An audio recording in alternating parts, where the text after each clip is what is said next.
Hello, everyone. Don't know if you can hear me. I should probably check that really quick because I am in. Okay, so we got the video right. Okay. Oh, sound's working. Think that's working. Alrighty. I am in a hotel room. It's, it's a pretty big one. That's like super bright light over there. The view is a road. And over there is Nina. She would not sleep on that bed last night. She would only sleep on my bed. And she's mad at me. She's currently mad at me because I won't hold her constantly.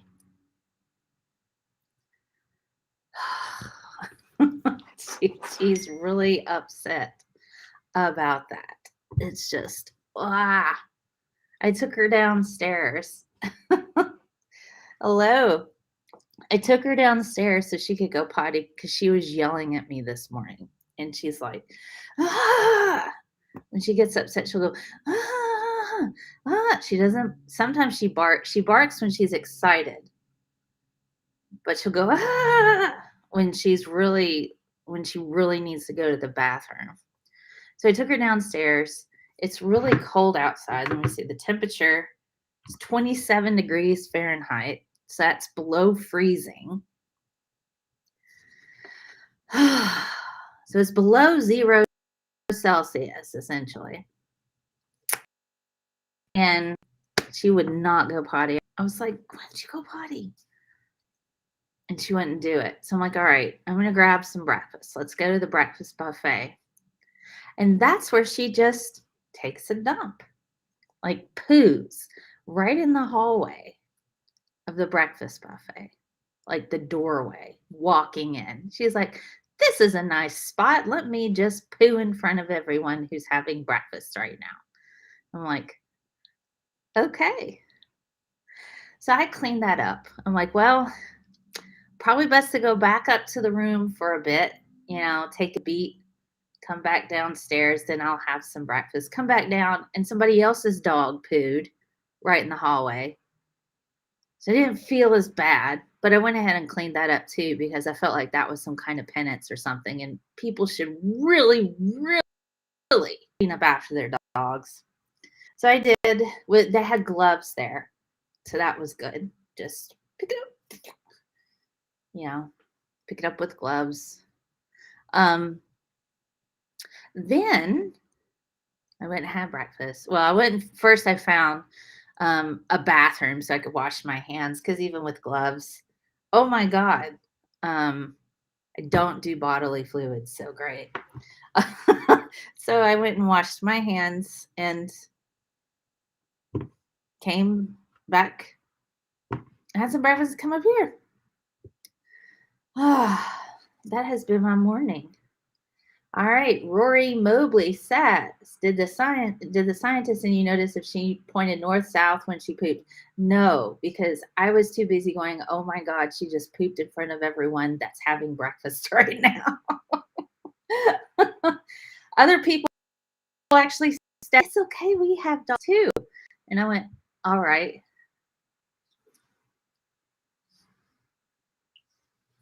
But there you go. She was so excited to come on the trip. And she wouldn't sleep in her bed. So I put her bed over here on mine. Give a dog her own bed. She's like, nah, I don't need this. I want to sleep next to you the whole night and demand cuddles from time to time. Oh my God. Anyway. So how are you guys? What's going on? $2 super chat from the Sinister Porpoise. How is Illinois? Indiana is a hoosery. Illinois is all right. I have some friends of the family up here, and there's a young in my family who has a significant other out here. And it's It's not too bad of a drive. It's around 3 hours and 45 minutes, about 4 if you consider stopping for gas. It's okay. It's really cold, and I was not prepared so well for the winteriness of Illinois. Um, I just woke up a little bit ago. I did wash my hair last night, and that was an ordeal, but it always is. Um, I found some really great conditioner too out here, by the way. You guys, like the Kroger out here, hardly any mousse. Couldn't find any acceptable mousse. There's like, this adds volume to your hair. I'm like, I don't need that. Dream curls to make your hair like super curly. I mean, we had snow where I was, but last week where I was, it was 70 degrees outside. Um, so it's a bit. But I did go to this really great place. I should tell Brain Bug this because the last time I was here, I went to Banderitas and that food was terrible. Absolutely terrible.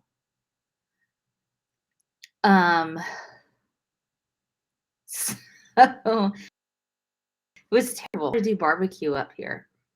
It's like heresy for me because where I'm from, when you have barbecue, you do way better. You do way better where I live because we don't serve it almost like not thoroughly cooked. It was not thoroughly cooked. And the sauces, I'm like, and the gravy, I don't know what it is, but I'm kind of near Missouri. Missouri, I don't know what's wrong with your white gravy, but it's a crime. Illinois, your barbecue sauce is terrible.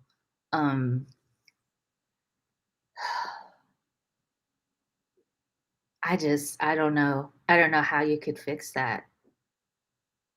Really, I can't even begin to figure out how to fix Illinois' barbecue sauce problem. I would really have to sit and kind of like come up with the numbers for a recipe because my God. But, I noticed the hotel where I'm at, they actually have sausage from my state. So good job there. My southern is showing. It is. I can cook, guys, and it's like, okay, so I've been seeing a dietitian because I do have a history of eating disorders on both spectrums, binge eating as well as not eating. So, you know, um, and I'm I'm so used to like eating out,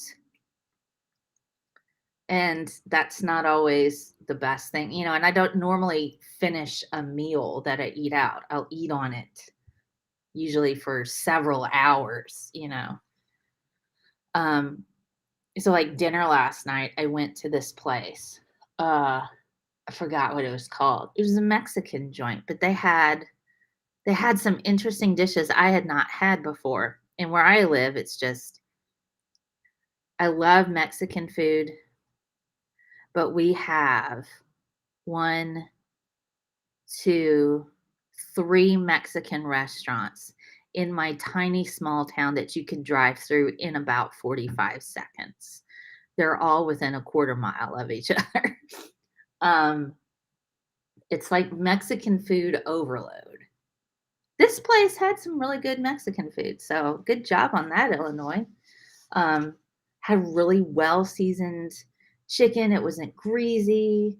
The vegetables were grilled with it, and they had zucchini and cauliflower and broccoli. I'm like, that's not like vegetables like that. Usually, you just get the onions and peppers, and they don't put a lot of vegetables on there. You have to ask for that where I am.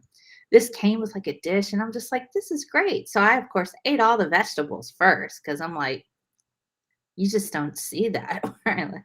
I thought that was great. And they served sweet cornbread with their dish, and I thought, oh, that's so nice. Good job, Illinois, on that. He'll like your Mexican food. Oh gosh. So Nina has jumped down off of the bed and come over here. See, I'm doing a show, Neen. You were so mad at me because I wouldn't hold you constantly. And I tried to give you breakfast and you wouldn't eat it. But I can't hold you the whole time while I do my show because I need to use my hands to click on things and share. Okay? Okay. Oh my goodness. All right, there we go. She's better now. I thought I would bring her because every time I make this trip, it's like she gets so upset and she's depressed the whole time I'm gone. I thought, well, I'll bring her with me. And then I can't take her very many places out here. And so if I leave her here, I usually turn on Animal Planet or something like that. And I'm not gone for too long, just a couple hours. And then I come back. She's like, ruff, ruff, ruff, ruff, barking and screaming at me. Yes, we're not in our usual house. So it's just everything's weird. So let me say hi to everyone. We got Wayne's here, Geo's here, Rory, Smiling GM, Sinister Porpoise, Crabby Hermit, Bond. What's up? Yeah, so this was like an unscheduled live stream, kind of. So I made somebody mad. It wasn't yesterday, it was the day before, I guess. James Lindsay.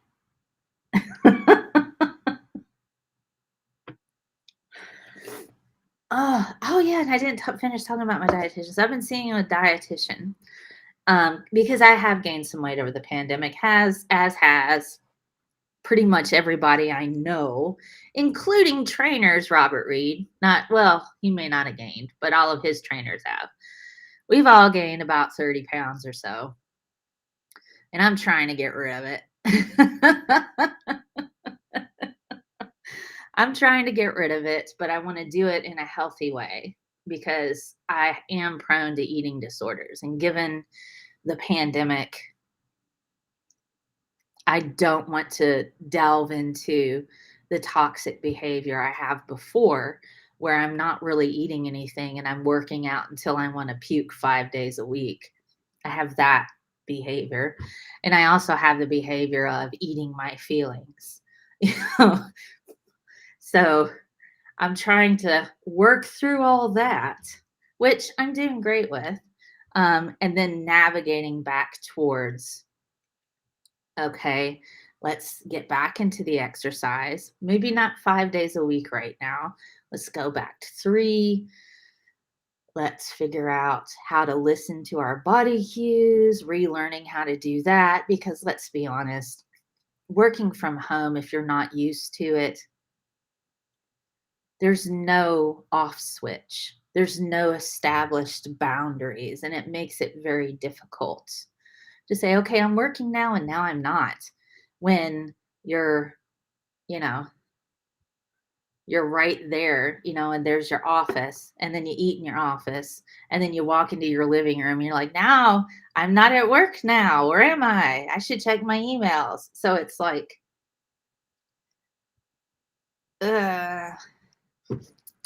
so there's been no established cues. And so this whole pandemic, I've been eating when I could and at odd times, not sleeping so great, and then exercise was that. All of that has just fully screwed up my tendency to have a pretty decent schedule um, on self-care and things like that. So, eh. Anyway, I'm working on that and we're moving towards the phase. Now that we've discussed all the eating disorder stuff, and this has been going on for months and months, right? Um, I've had like 12 sessions or something like that. And it's like 2 sessions a month or something. So it's about 6 months I've been seeing this dietitian. And in coordination. I do have a separate therapist, and so they're linked together. I'm telling you, man, y'all go get some therapy. It's amazing. It's amazing. You have people that just sit there and just want to listen to your problems, and then they tell you this is what you need to do. This is what I think is going on. Or you want great career advice? Go talk to a therapist. Like, my job is doing this. What do you think I should do? Oh, I got you. And then they tell you how to people. It's great. So my dietitian is telling me what I need to do for self-care, for like making certain I don't fall back into extremely toxic behaviors on myself and all of that. And then my therapist is like, well, this is how we're going to navigate this. Like, oh, this is great. All right. Hello, So yeah, let's talk about James Lindsay. He's known as Conceptual James on the Twitters. Let me see if I can pull this up really quickly. I only have my single monitor, so it's like just now I've got to log into Twitter. Ah.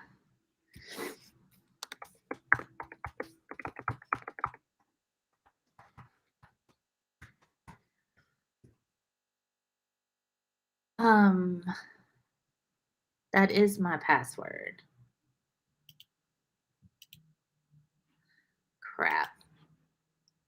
I don't want that. I want to go to TweetDeck. Hey, Dinah Cat loves me. What's going on?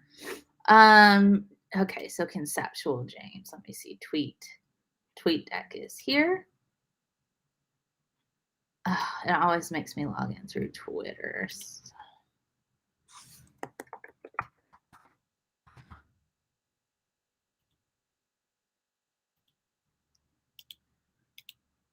It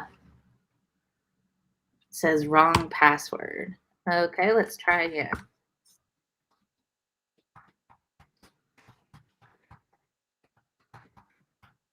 God, it's one of those things. Wrong password. Okay. And there's lots of people on this floor, apparently. All right, now I got to enter the code because I have two-step verification. Okay. All righty. There we go. Whee! All right, let's pull up what's been going on with James Lindsay. So James Lindsay is he's a racist. Okay, let's just say it. He's a racist. He went on Dr. Phil a couple of days ago and basically word vomited all over the stage. It was hilarious to watch. Okay. It was absolutely hilarious to watch. And what happened was he was, I guess, invited maybe, or I don't know how he got on Dr. Phil. But he's a Jordan Peterson type, where if he just says a lot of books that he's read, like a long list, and then I read this and this, and this is what, and then he'll throw in like a half of a sentence about a point he's trying to make, and then he'll say more books that he's read. And then on page 5 of this book, and you're like, dude, is there a point here? Or are you just going to spew out a bibliography? And that's what it was. And he came across as I'm watching this after my stomach hurt from crying with laughter because it was like much like a dog pooping in the hallway of a breakfast buffet, except human version, you know?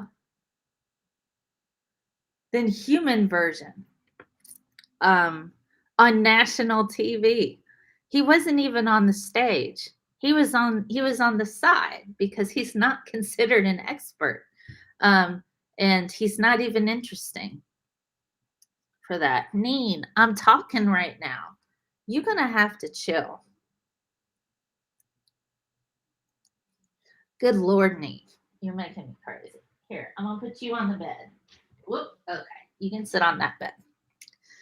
That's where her bed is, right behind me. I don't think you can see it. So let me see if I can if I can pull up this video that I made. Oh my gosh. And if it'll let me, I'm going to try to share screen. Here.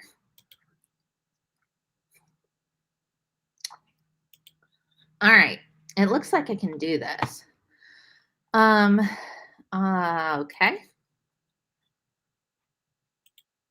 It won't let me come back.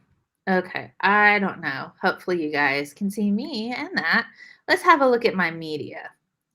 He got so mad. James Lindsay got so mad that he blocked me.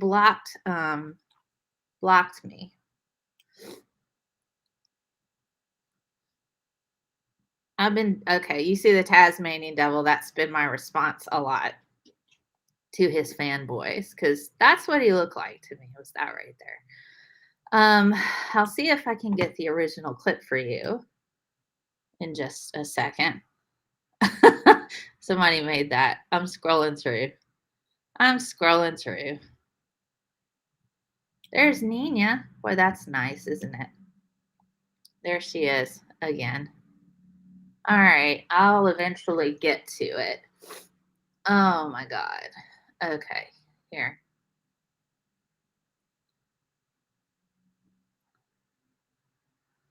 Oh, wow. Okay. Yeah, he blocked me. Whatever. Okay, so here it is. He says, excellent on TV. Boy, that's a flex, isn't it? He blocks me. James Lindsay. Poor guy. I was so mean. And I can't see that tweet. Crap. Well, let me pull up. I'll just pull up the video. So this was my tweet to him. Well, him. I watched a hilarious clip of Dr. Phil. Let me view. Well, I'll view that in a second. Watched a hilarious clip of Dr. Phil, where he goes on and he just word vomits all over the stage. So we can watch a bit. This was the video that I made because I thought it was funny. Here to bring some knowledge. I take a lot of. Okay, so here we go. Let me turn this up. Hopefully you can hear it. It's very quiet audio. I tagged this. I got this off of. Let me see if I can see that. Okay, yeah, you guys can see me. I got this off of off of one of the threads that he had, where he was talking about his amazing Dr. Phil show. Parts of this are kind of loud, and to be fair, the editing does suck. But I used an online editing tool because I didn't want to spend that much time making together a fancy video for a guy that's like a bigoted, racist numpty. I mean, it's just kind of like, ew, you know? So I put this together. And let's see. Here you go. Please welcome co-author of book Several Series, Jay. Thank you so much for being here. He thinks he's sexy, He guys. said this should be an artifact. We should just this. I do not have a race theory tenet that says that racism is the ordinary state of affairs in our society, and if we don't dredge up a race content, can't get over it. I think this is actually, it's very annoying to listen to the back and forth here. In fact, I'm glad to be here to bring some knowledge. I take a lot of umbrage with the idea that we're going to talk about should we have critical race theory, this or that, because he's flailing his arms around. The matter is, it's not are we, it's how are we. Okay, so I threw in the Tasmanian devil stuff because look at everybody on this panel. They've already glazed over. They've glazed over. They're like, they've glazed over. They're already bored. They're already bored. They're already bored with this. And I am too. And it's just kind of like, okay. But they don't explain, for example, why the first paper called Toward a Critical Race Theory of Education by Billings was published in 1995. It's funny where Richard Delgado's 2001 book explains on page 5, for example, that it rapidly spreads. I mean, it's like, look at this guy. Look at him. He's like, he's just throwing out stuff he's read. Is there a point here? What is he trying to say? And I couldn't follow what James was saying, even without all of the nonsensical Tasmanian devil stuff. This was meant to be a comedic take on him pooping on the Dr. Phil stage. It's like, oh my God, look at this guy. He's like, his face. The exact same situation. The Gloria Ladson Billings is one of the chief authors of theory into all of the states of Virginia right now. So it's like, okay, all he did was say out everything he's ever read, right? And I can pull up the original clip so you guys can watch that too. But this is what, when you're sitting on an academic panel and you have somebody just rattle off everything that they've ever read, and there's no real coherent or cogent point within there. It's just like, and then this book said this. And you're like, what are you doing, man? If the point was to try to get the panel to engage in a discussion with you, nobody's going to do that. This is nonsensical. This is nonsensical. I mean, it's just, he just verbal diarrheas all over. But that's okay. Let's finish it up. And this is where, you notice Dr. Phil was raising his hand. Dr. Phil hands him his ass. You must breathe through your ears.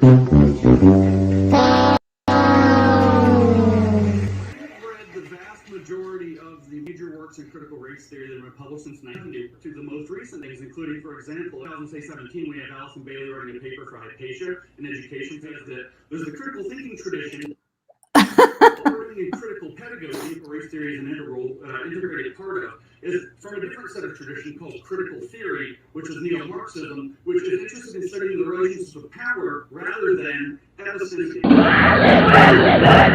preserving epistemic pushback in critical race and feminist philosophy classrooms. It's not being taught in K-12 schools. Sorry.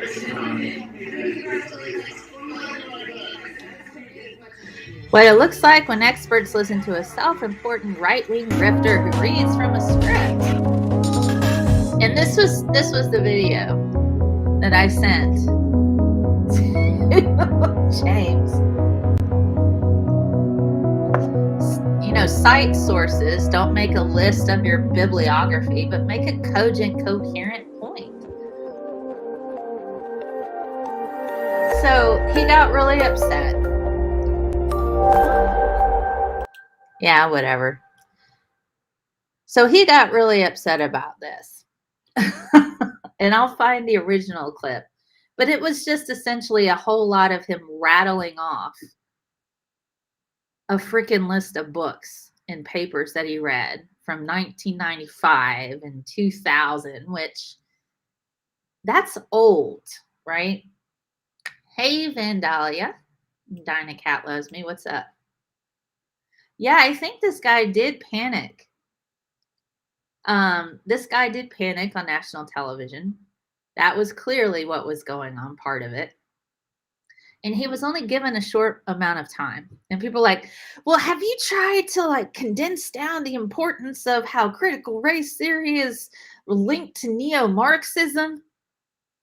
Okay, my response, number one, James Lindsay is not an expert in critical race theory or neo-Marxism. He's a bigoted, racist, sexist twat. Okay, let's be honest here. He's an expert in math. His PhD is in math. And that's fine. He's an expert, and people are mad. Well, they didn't call him Dr. James Lindsay. Why would they? This was a show about critical race theory. They only really talk about honorifics. And yeah, he did earn his doctorate. He earned a PhD in math. But the man knows nothing really about, I mean, he's not, I won't say he doesn't know anything. Clearly he can read. Clearly he can. And then I've read lots of books. So has a lot of people. I mean, I've read lots of books. But here, the difference between somebody who's read lots of books and an expert is an expert can take the concept and explain it simply. A person who's read lots of books cannot take a concept and explain it simply unless they're an expert. I'm an expert in chemistry, biochemistry, in education. All right, I'm giving professional development talks at a college next week on implementing critical thinking and study skills into your lecture. Professors are taking my talk for professional development credit. Okay? I'm an expert in education. I'm an expert in chemistry. And I'm becoming an expert in how to teach chemistry in a college experience, right? I can explain my content in a way that is simple and easy to understand. And people are going, oh God, I should pull up some of these tweets I was getting from his fanboys. Well, you know, you're just dumb if you didn't understand what he said. I'm like, I don't speak Tasmanian devil. I'm like, I'm sorry. I don't speak Tasmanian devil. If he wants to make a point, it's his responsibility to actually make a point, not rattle off everything he's ever read in an incoherent babbling session that sounds like a freaking bibliography that somebody read off of Wikipedia. Make certain you talk about these books here, all the books, in the 2 minutes you've got. No, dummy. If you have 2 minutes, what you do is you take your strongest point, the thing that you think is going to be this'll get them, the strongest point, single freaking point, and then you say it. This is the problem that I take issue with. He almost started with that. I take umbrage with, and it was just a jumbled, with what? Hey, Tesla Ranger. So that's how to not talk. You don't sit there. What's the goal of that? What was his goal that day? Was it to list all the books he's ever read and sound smart? Because that's what that sounded like. I have read things. So when Dr. Phil hands him his ass and goes, do you breathe through your ears? It's a funny and sad day for you if Dr. Phil points out how ridiculous you sound on his television.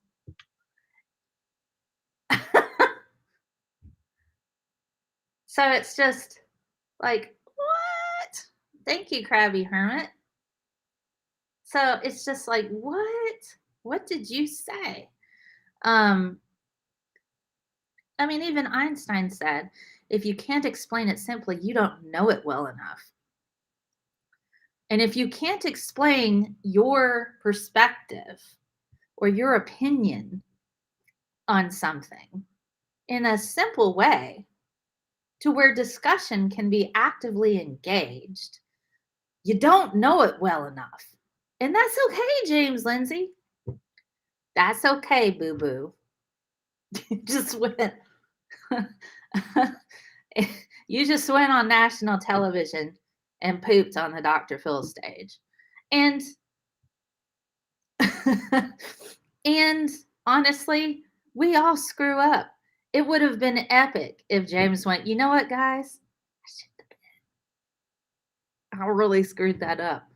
And this was the point I was trying to make. And, you're right. It's funny. I did kind of sound ridiculous. If you can't make fun of yourself in some way, if you can't accept some level of criticism, even, some people are like, well, you didn't really give any constructive criticism, and this was a bit petty. Yeah, you know what? Yeah, I took some digs at, I ripped on him pretty hard. It probably hurt his feelings. And then I have to think, am I really sorry for hurting the feelings of somebody who doesn't like Black people or brown people and thinks that they're being personally attacked by learning about Black history? And so that's where I have to go, because I don't normally rip on people. Well, I do yeah, well, I say that, but I punch up. Okay. I do punch up. I rip on Deepak Chopra. I rip on David Wolf. I rip on PETA or PETA, whatever you want to call it. I do rip on people. Well, organizations mostly. And only because their ideas are garbage. They're horrible and they're oppressive and they're mean and they actively want to hurt other people. And I'm going, this is what you want to do. Thank you, Rory. Big Zebra says, Science Doggo Nina is going to eat a pillow in a minute. Maybe. She might be all right for the moment. Oh, she's sitting on my pillows. She won't sit on her bed. She wants to put her butt on my pillows. Are you sitting on my pillows, Neen? She's not even looking at me right now. She's angry. So, and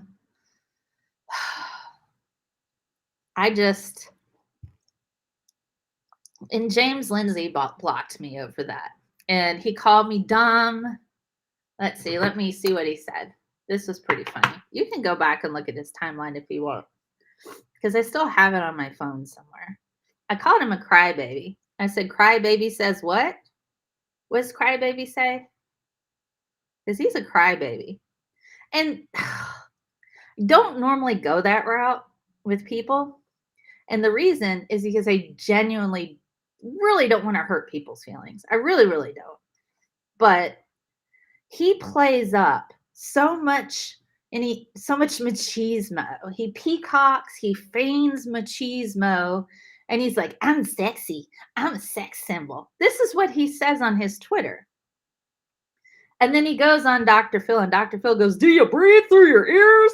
And I'm like, oh gosh, he's got to pick up his ego now. Dr. Phil just knocked him down several stories on his building of his ego, man. That dude has an ego like the Eiffel Tower. And Dr. Phil knocked him down probably about 20 stories with, do you breathe through your ears, son? Oh, it was great. It was great.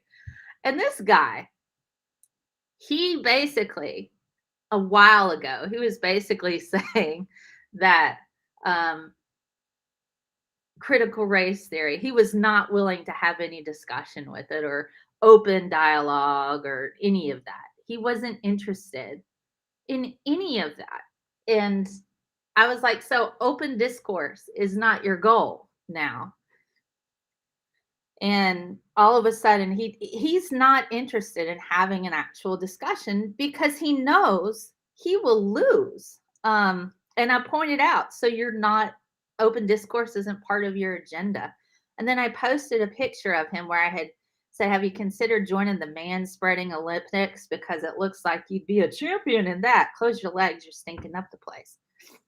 And then he takes that and sets it as his profile picture. And he's like, look, I'm a champion. I'm like, so this sexist, misogynistic, bigoted racist who's not interested in listening to experts in education, because he's not, his fanboys told me, well, he sees them as like being dishonest actors. I'm like, so literally every expert in any field is a dishonest actor, because he's also an anti-vaxxer and an anti-masker. So it's like he's an anti-vaxxer and an anti-masker. So he doesn't even listen to science experts. So every single expert is a dishonest actor. So yes, he's a bigot. He's not even willing to concede that there are people who know things that he doesn't. And I think he's a narcissist. Well, I can't clinically diagnose the guy. I won't say that. But oh my God. You want to talk about a crybaby, though. Never seen a man get so upset. He basically, okay, I can't pull it up on my phone, but you can go back and have a look. There's some kind of weird issue where I can't pull up the old, it doesn't matter. He basically says, I didn't have a script. I don't even use note cards. He doesn't understand that when I say he has a script, when I say he has a script, I'm saying he has the same talking way. He's like Kent Hovind. Animals are a kind. He has or like a Standing for Truth, or a Jordan Peterson, or a Stefan Molyneux. You can always expect Stefan Molyneux to go back to, well, how many eggs do you think this woman has? Has she had children? It's always the same talking points. And what he does is spew out a bunch of books and never makes an actual point. So I went back. I'm like, you know what? I'm going to take this criticism from his fanboys and I'm going to break it down, because my funny criticisms at the end of the video went right over his head. He didn't understand what script meant. And he got ripped for that, by the way, for his tweet, even by his own fanboys going, dude, you know, she doesn't mean a literal script. I mean, you have specific sentences and statements that you say over and over again and over again. Remember the script, because that's it. It doesn't matter if anybody has evidence to refute what you say. You've got it in your head. These 5 bullet points I'm going to say over and over and over again. That's a script. Okay? That's a script. So it's hilarious. It is hilarious to me. So I pointed out, okay, look. And people are like, well, you know, he only had 2 minutes to talk about. I'm like, okay, fine. Number 1, pick your battles. Okay, so James Lindsay, I'm going to give you some constructive criticism on how to talk on national television. Number 1, pick your battles. Do you really want to go on Dr. Phil?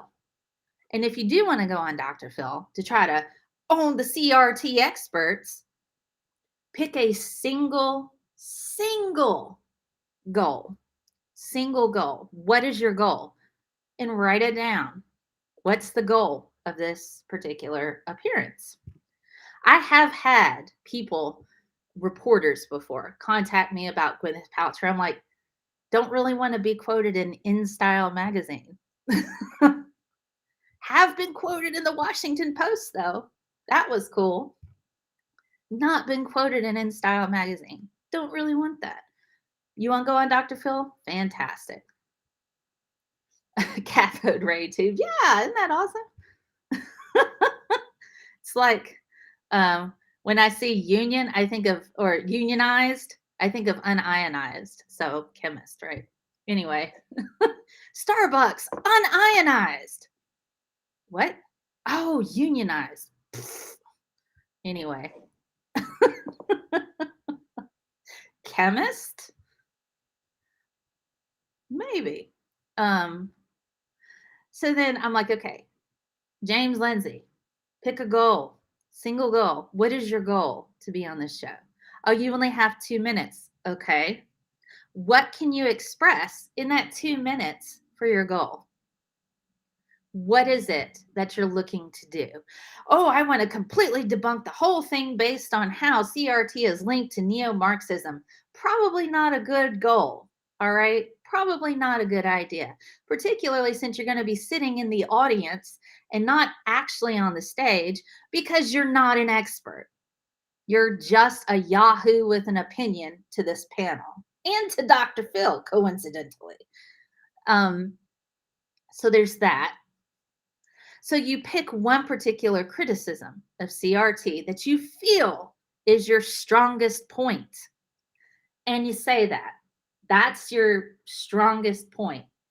And then you talk about the different things that reinforce that point. And you go, okay, I'd really like to open a discussion on that if that's okay with this panel. This is what I have to say about that. And then you hear what they have to say.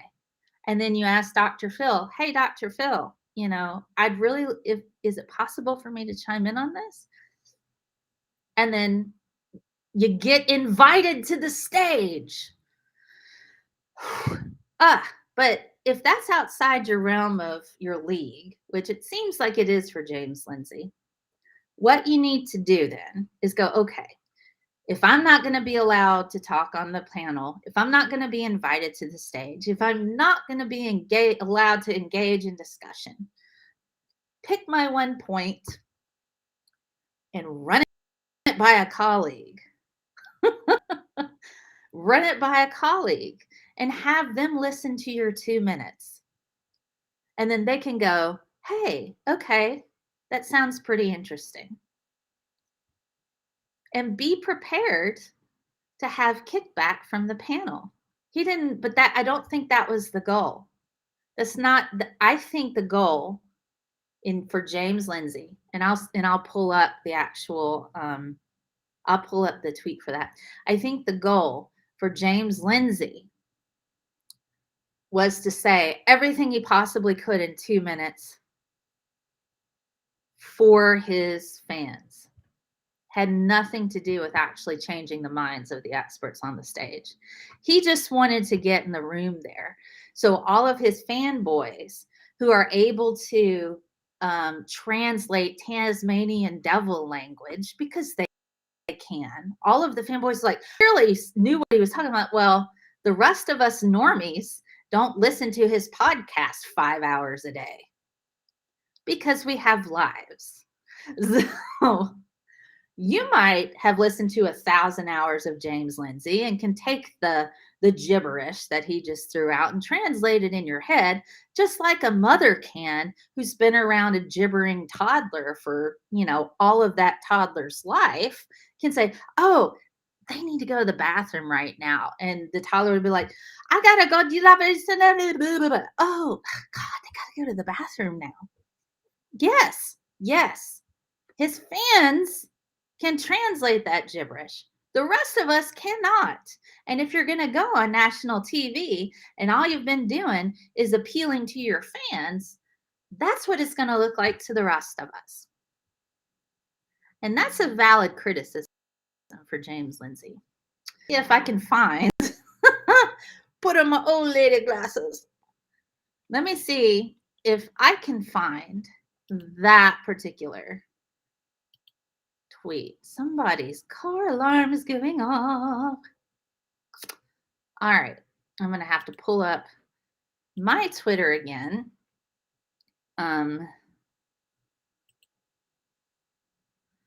Oh, God. I know what I need to do. I'm going to do a search. Larry the Cable Guy. Because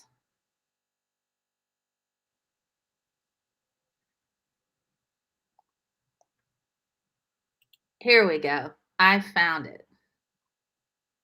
Let's watch the original clip. Just for a solid two sides thing, right? We're gonna be fair to James. And if I'm wrong, but given most of the people who watch my show agree with me, that's fine. But honestly, I do listen to my viewers. If I'm wrong in saying that he sounds like the Tasmanian devil, perhaps he sounds like something else to you. I don't know. So I'm going to share my screen again.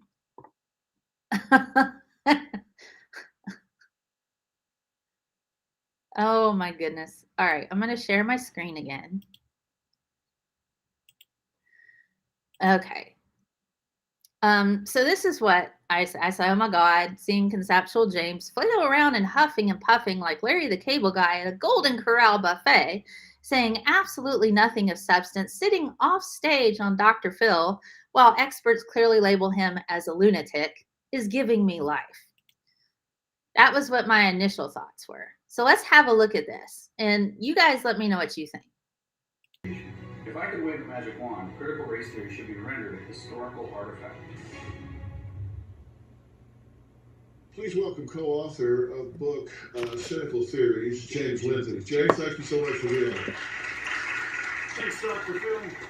You say this should be an artifact. We should just put this behind us. I do not believe the critical race theory tenet that says that racism is the ordinary state of affairs in our society, and if we don't dredge up a race consciousness, that we can't get over it. I think this is actually a lie. It's very annoying to me to listen to the back and forth here. In fact, I'm glad to be here to bring some knowledge. I take a lot of umbrage with the idea that we're going to talk about should we have critical race theory, this or that, because it's talking about racism or history, when the fact of the matter is it's not are we, it's how are we. And I'm shocked and appalled to hear the defensive side for critical race theory misrepresented this way, but they don't explain, for example, why the first paper called Toward a Critical Race Theory of Education by Gloria Lives in Buildings was published in 1995. See, they've all glazed over. Lombardo's 2001 book explains on page 5, for example, that it rapidly spread from law to other disciplines, especially education. They don't explain also in the exact same situation that Gloria Lives in Buildings is one of the chief authors of a equity in Virginia that's bringing critical race theory into all of the state schools of Virginia right now. You must breathe through your ears because you. I have read the vast majority of the major works in critical race theory that have been published since 1970 to the most recent things, including, for example, in 2017, we have Allison Bailey writing a paper for Hypatia, an education paper. She says that there's they're like, okay. Critical pedagogy, which critical race theory is an they're all just like, what? Is from a different set of tradition called critical theory, which is neo-Marxism, which is interested in studying the relationships of power rather than epistemic adequacy. You can look the paper up. It's called Tracking Privilege Preserving Epistemic Pushback in Critical Race in Feminist Philosophy Classrooms. And then goes, and so then the response is not being taught in K through 12 schools. It's not. Sorry. Look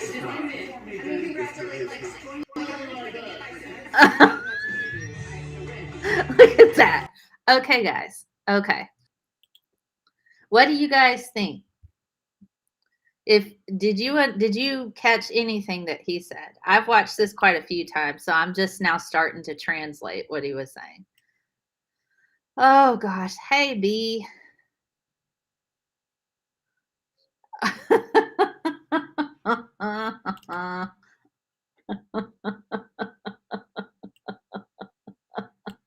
Everyone is now dumber. It's like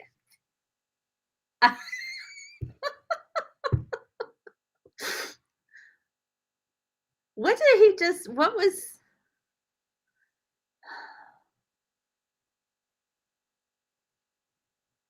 I mean, for real. Yeah. Oh, the dog whistle. Smiling Game Master says, I think I heard the dog whistle of CRT equals neo-Marxism equals communism. Well, that's a jump, isn't it? You got 2 minutes. And I'm like, what was that? Critical race theory isn't actively being taught in schools. Krabby Hermit says, I think I'd have to listen. Here's what I found. Oh gosh. Sorry. Crabby Hermit says, I think I'd have to listen to it 100 times to grasp anything I just heard. I know, right? And I've listened to this quite a few times because I'm genuinely trying to understand what the heck he's saying. And I'm starting to learn Tasmanian devil in the process. So, that's pretty impressive. But look at this panel. So this panel, who probably doesn't pay attention to this man at all, is like, what do you want me to do with this? And then when Dr. Phil goes, do you breathe through your ears? What was the first thing he did? He had to say, I've read all of these things. He immediately goes on the defensive and says, I've read all the things and this and this and this and this and this and this and this and this and this and all of this. Gotcha. YouTube is not TV, my friend. Hey, Mr. Shadow Kitty, what's going on? I'm so sorry that you totaled your car. Hang in there, man. So I took that and did my Tasmanian devil version, which got a lot of backlash from the fanboys. I thought my version was better. Because at least it was entertaining. But I think my favorite though. Look at this guy right here. Let me see.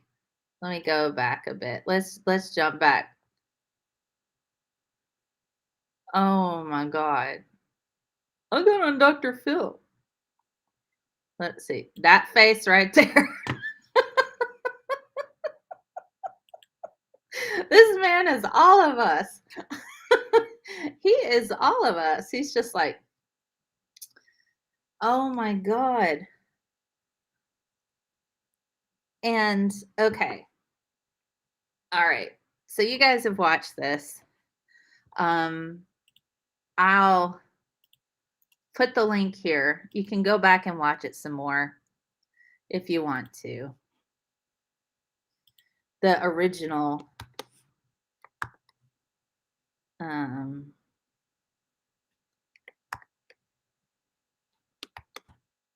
That's the original.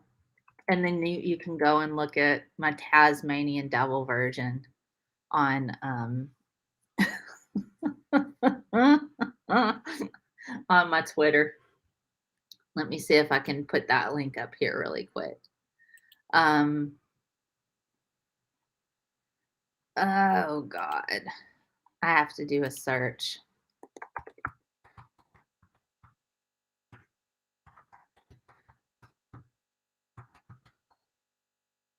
All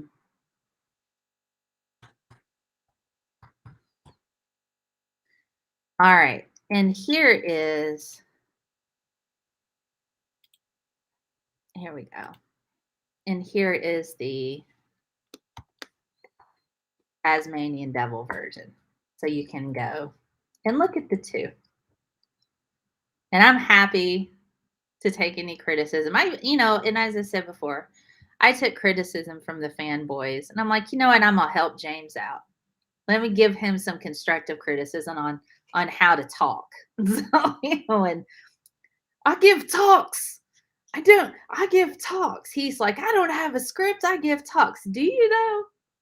Because what I heard wasn't a talk. It was a rattling off of everything you've ever read. And then you got your feelings hurt when Dr. Phil asked if you breathe through your ears. So,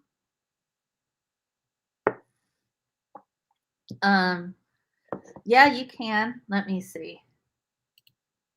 I don't know. I can't give you the through Restream. I'm doing Restream and it won't let me give you a spanner on this.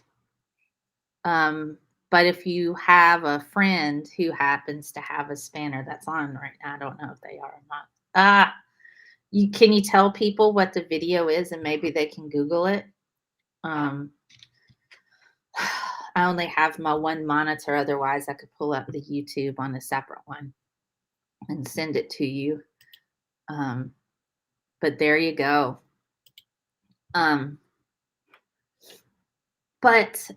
So yeah, James Lindsay got mad. And then people are like, are you mad? You mad? You made this video. You must be mad. I'm like, I'm not mad. I'm actually laughing because it was hilarious. Billy Madison clip. Everyone is dumber now. Everyone is dumber now. I don't know. It's amazing. It's amazing how ridiculous people are.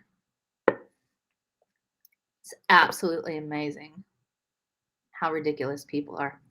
And he just went on this huge blocking spree and started blocking who said that he was mad. That was the whole comment. You mad, bro? And then they're blocked. He quote tweeted me and immediately blocked me, so I couldn't respond. Like the moment he quote tweeted me, he blocked me. I tend to mute first, but then if they really start getting creepy, then I block. But I tend to just mute and then I never see them again, so it's not a big deal. Oh, what have you missed? Here. We'll play. Hey, Greyheart. I guess we can play. We were just talking about freaking Conceptual James, aka James Lindsay. So this is a summary of what not to do. What not to do on how to be on a Dr. Phil show. One more time. Please welcome co-author of the book, Cynical Theories, Lindsay. James, thank you so much for being here. Thanks, Dr. Phil. You say this should be an artifact. We should just put this. I do not have a race theory tenet that says that racism is the ordinary state of affairs in our society. If we don't dredge up a race content, get over it. I think this is actually, it's very good to listen back to the back and forth here. In fact, I'm glad to be here to bring some knowledge. I take a lot of umbrage with the idea that we're going to talk about should we have critical race theory is that because it's talking about racism in history, when the fact of the matter is it's not are we, it's how are we. And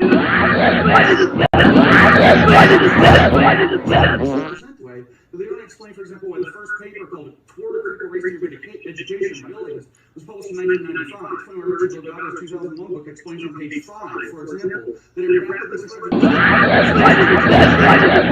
the exact same situation. The Gloria Ladson Billings is one of the chief authors of theory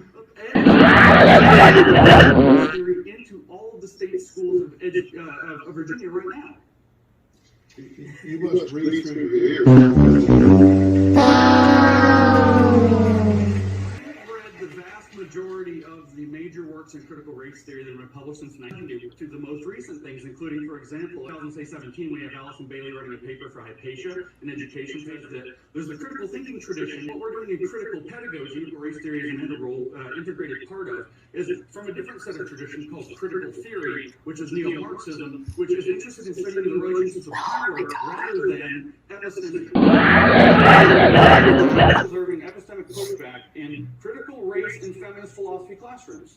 It's not being taught in K-12 schools. Sorry.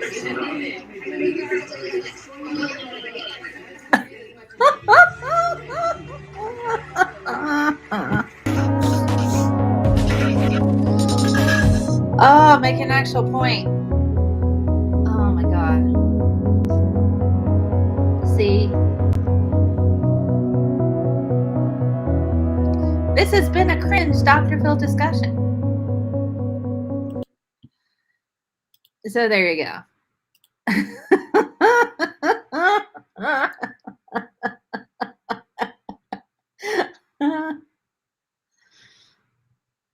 It's all right. Lindsay has beady eyes. Oh, God. That's right. Tasmanian devil has more coherent points. James Lindsay.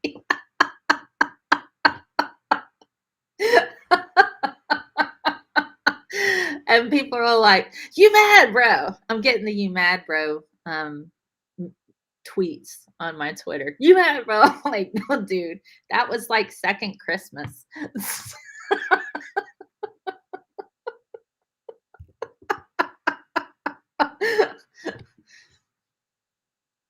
We should make up a new dance called the James Lindsay dance.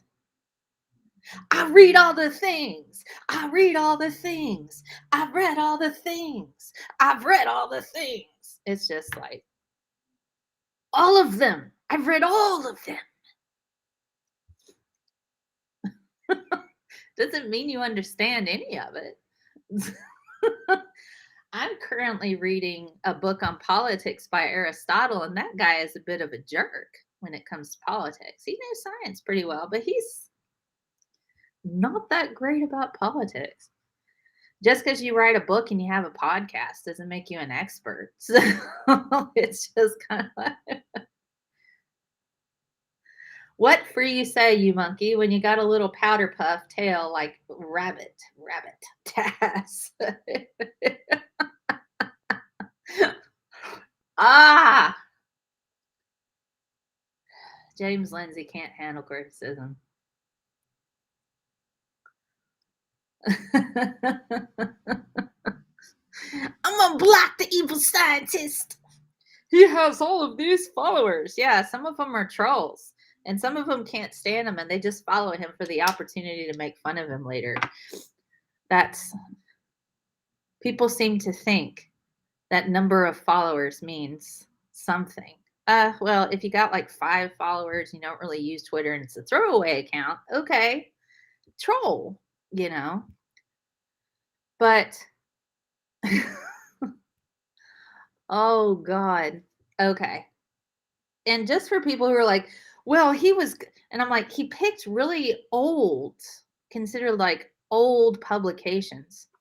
And in now for science people, given education's a little bit different, but unless it's textbook, like actual part of a textbook and part of educating you on, a particular concept, even then, there's portions that are taught as foundational, but change, right? Okay, so I have a master's of arts in teaching specialized in secondary science education.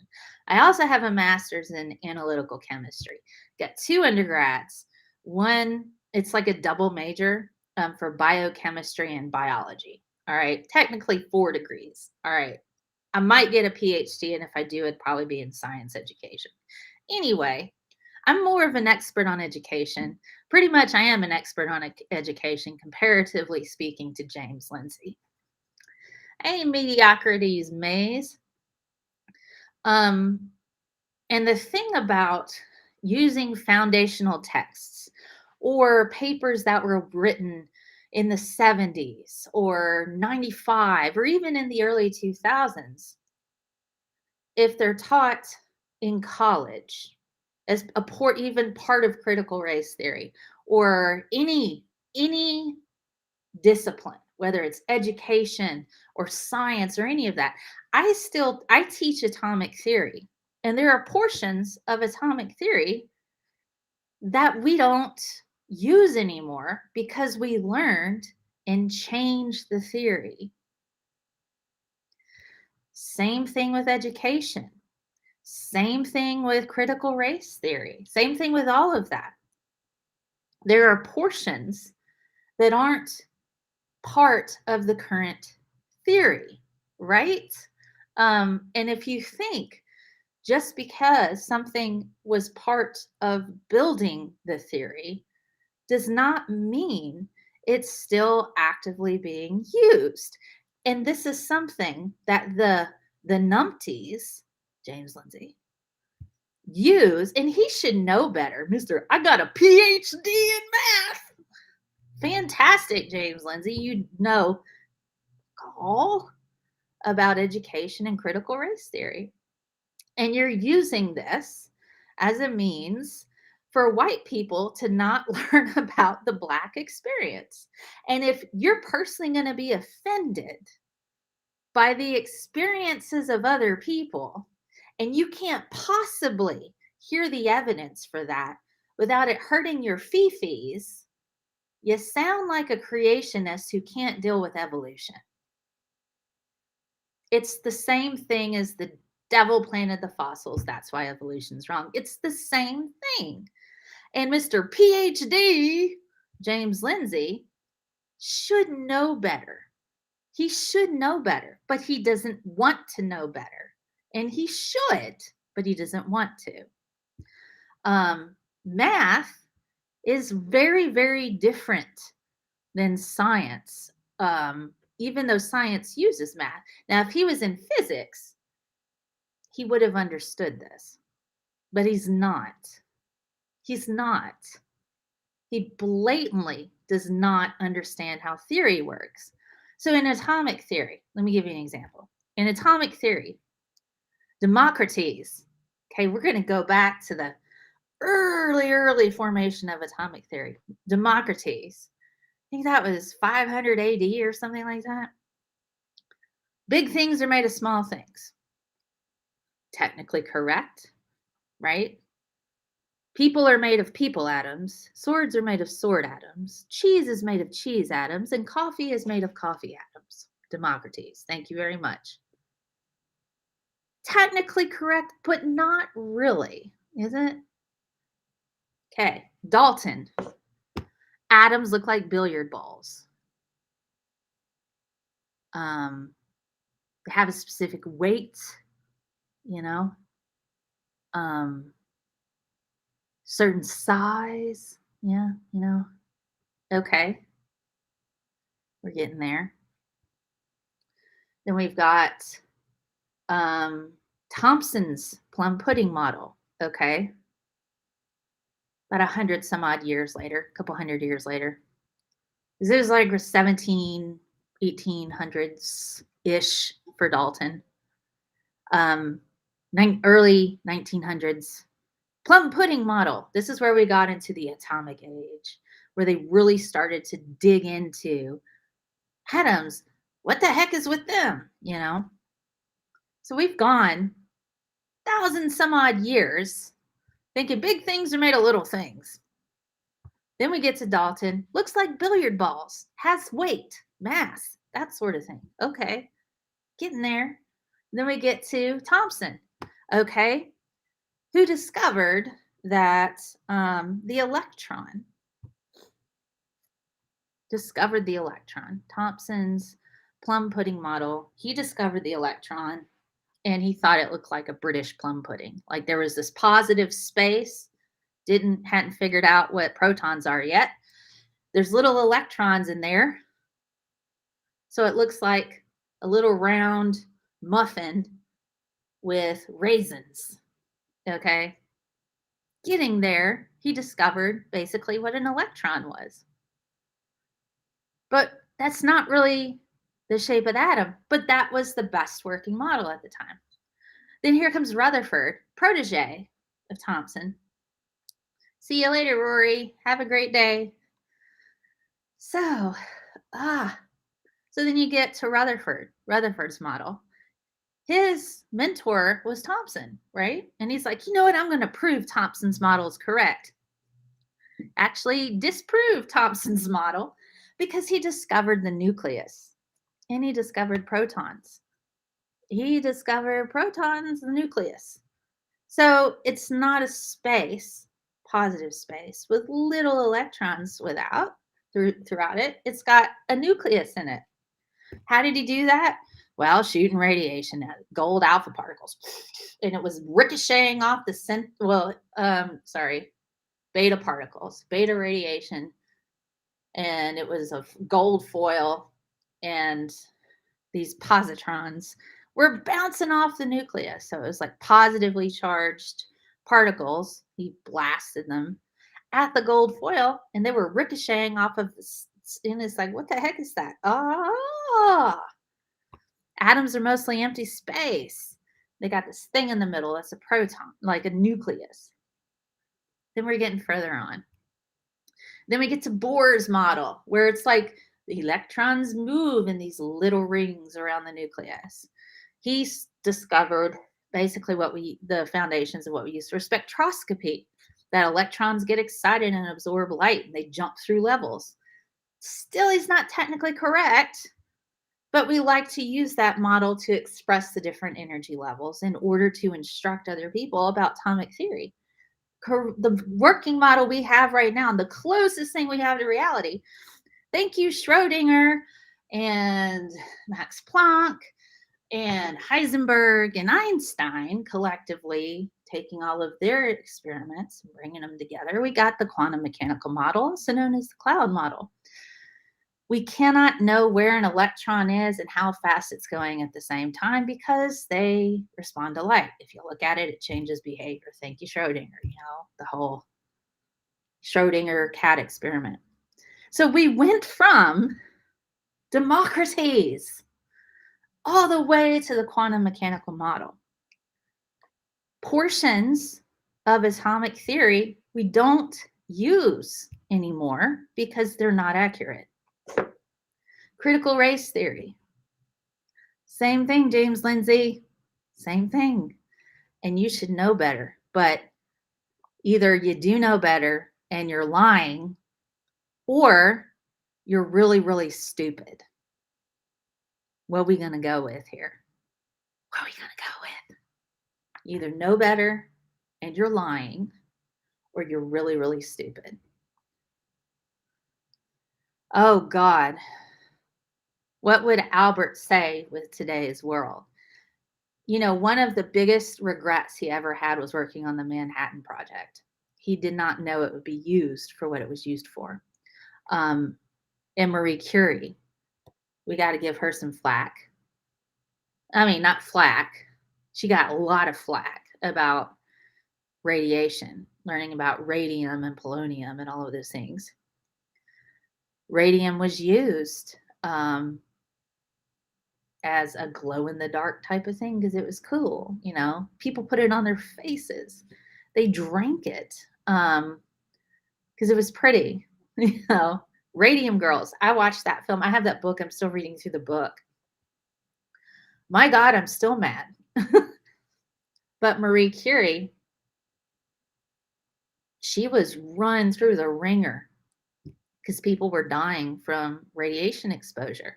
I mean, she would hold up a vial in class like, hey guys, look, isn't this cool? But that's what scientists like, oh, look, it's so cool. And then you find out later, oh my God, this causes cancer. Who'd have thunk? They didn't know better. So, I mean, technically speaking, if we took everything that science discovered in the past, we're like, well, hey, they used to paint radium on their faces. Let's do that. This is why chemistry is bad. They paint radium on their faces. Well, we don't do that anymore because it's wrong. You can't say that foundational texts are the end all and be all of what a theory is because it's grossly dishonest. Mr. PhD James Lindsay knows this, or if he doesn't know this, then he's stupid. Okay, you can't do that. You can't do that. It's horrible. It's grossly dishonest, and his followers believe that. Even Einstein, he was like, okay, when he was coming up with relativity, people are like, well, this is crap. This is how we always. So he had to put up or shut up. And he did, using a lunar eclipse to show that light bends when it is affected by gravity, but only because it has momentum, not because it has mass. The momentum shifts, not because not the mass. There's no pull on the mass. There's pull on the momentum. It took me a while to get relativity to work in my brain. But it's beautiful. And he needed the experiment in order to prove the point. Um, and so far, still holds up in our known universe.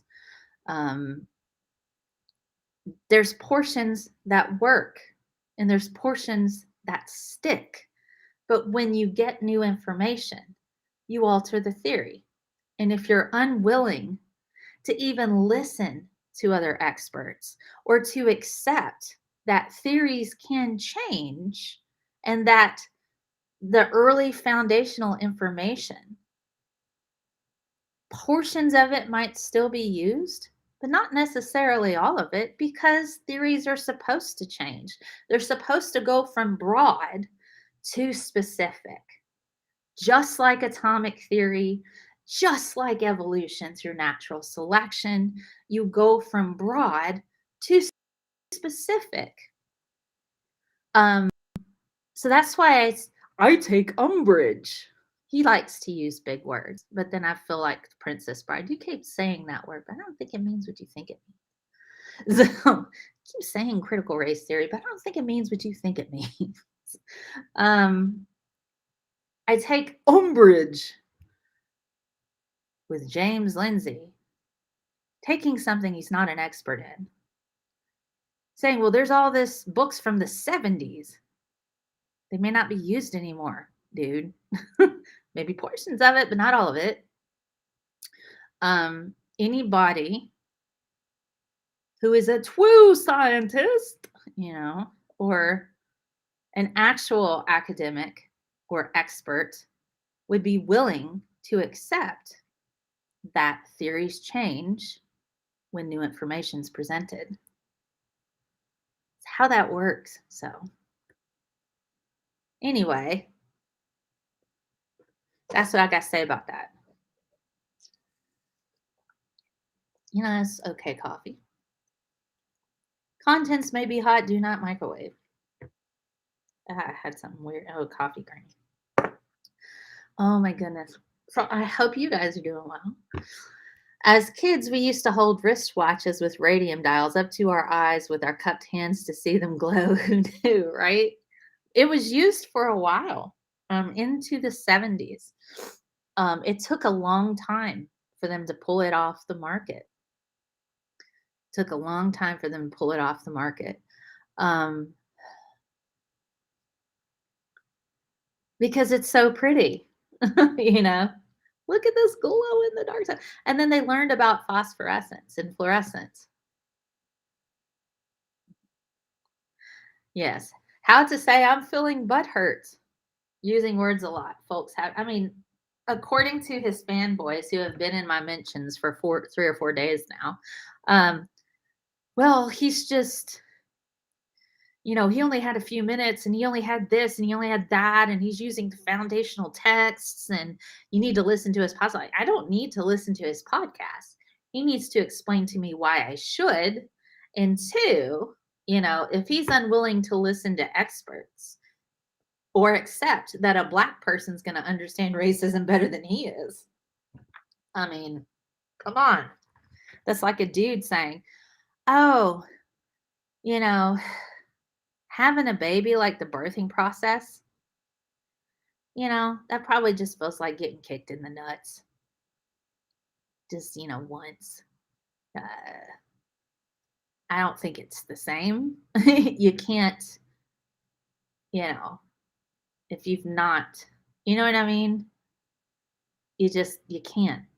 And some women, when they undergo their monthly cycle, some of the pain that they experience is similar to giving birth to a child.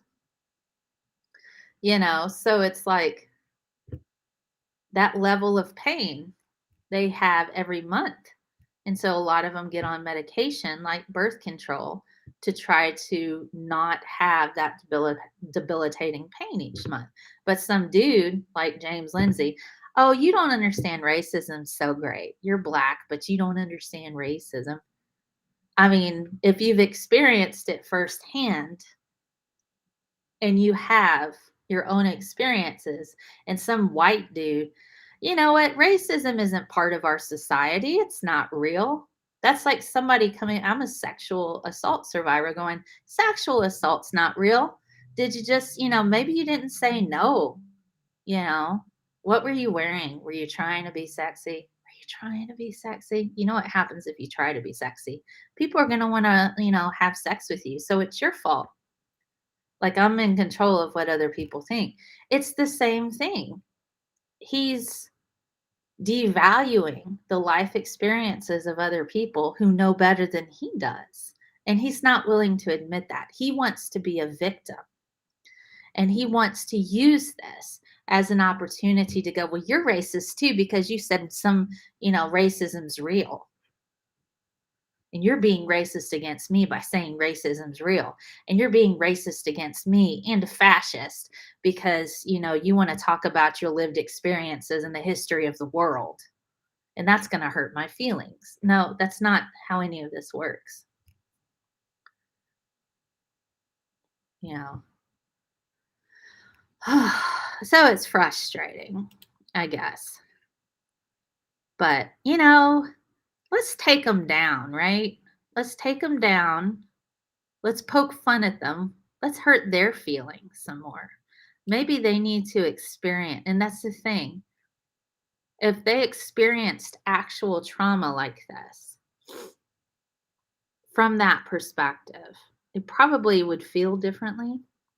I'm not certain because it's their lived experiences are vastly different than Black people. James Lindsay's life is very different from an inner city Black kid who had to fight for everything he's ever owned or she's ever owned. Oh God. Just the inability to accept that. Just the inability to not to accept that. That's somebody else's life experience is very real to them. Just a total lack of empathy or compassion for another human being, completely self-centered and with a malicious intent of shutting them up. We can't hear about their pain and things that they've gone through because it makes me feel bad. Screw you. We need to hear their pain and what they've gone through so we can help them because we're human beings. All of us are human beings. And we need to learn from our past. And something that's interesting, I've had this conversation with my sister. My sister is a history person. She's the history person.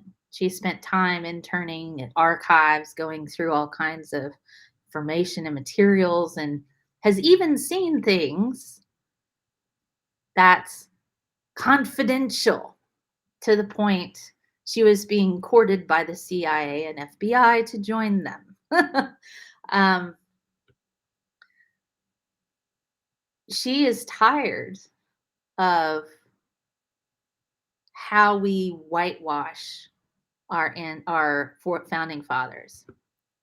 And she's for laying it all out. These founding fathers had slaves. They did. They had slaves. A lot of them were terrible people. They got together. Yeah, they were great at writing this thing and they were brilliant at writing this thing, but they're not that great humans. They screwed up and they had horrible things that they did to other people. We need to talk about that. We need to stop putting these people as saints on a pedestal because they were human beings and they made mistakes, really bad mistakes. We need to talk about that. We need to talk about the lived experiences of Black people and what it's like from their perspective. We need to talk about their history because it's a part of America. We need to talk about Native American history and the real aspects of it. Not America's great, because it hasn't been super awesome for a lot of groups. And we need to talk about that. So coming from my sister, who's the history person and former educator, had a baby, stayed home to raise her kid, and is currently homeschooling her child because of COVID. And I'm helping a bit with that, giving her science stuff. But, dude, it's like, come on. We need to discuss all of it. We need to present all of it and talk about all of it. And not pretend that the founding fathers were some fantastic fairy tale princes and kings that never messed up and were, infallible humans. We need to talk about all of it. All of it. Have it all out there. All the ugly, all the good, all the bad, all of it. And we don't do that. We stick to dates that don't have emotions or feelings. Our country was built on rioting. It was built on rioting. It was built on bloodshed. It was built on the backs of Black people. It was taking land from Native Americans. We came in and tore things up. And then when England wanted to get their colonies back, we tore them up. We rioted. We threw their tea into the water. We just burning down stuff.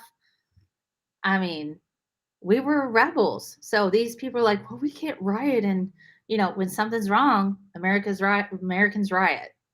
January 6th. Those people thought stuff was wrong. Thank you, Trump. But that was different. They attacked Capitol buildings for the sole purpose of hurting humans and killing them. Destroying property is not the same thing. It's trying to invade a Capitol building to kill people. That's different. But we're coming up. Everybody's getting tired. I know I'm getting tired too. I don't know how long I've been. An hour and a half. But yeah, James Lindsay, you on my list. You got your feelings hurt, but I'm not gonna be quiet. You on my list now, boo boo. And I think I'm gonna poke more fun at the awful people. Mr. Rogers wouldn't necessarily be proud of me for certain things, but I will be nice to an extent. I will always be kind. And I saw something interesting today. Sometimes kindness is speaking up and taking a stand and making waves. And kindness, if you're poking fun at the racists and the bigots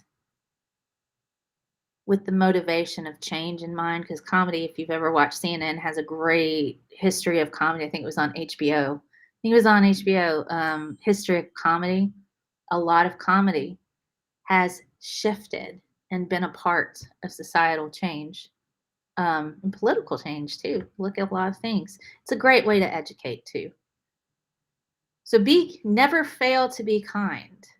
And sometimes kindness is ripping into a bigot and a racist in all the ways that you can, because some people can't do that. So I will. Okay, so I'm going to leave it on that note and say, you always make each day special for me. You know how? By just your being you. I should have a normal show next Saturday, and I will see you then. Have a super awesome day. Bye.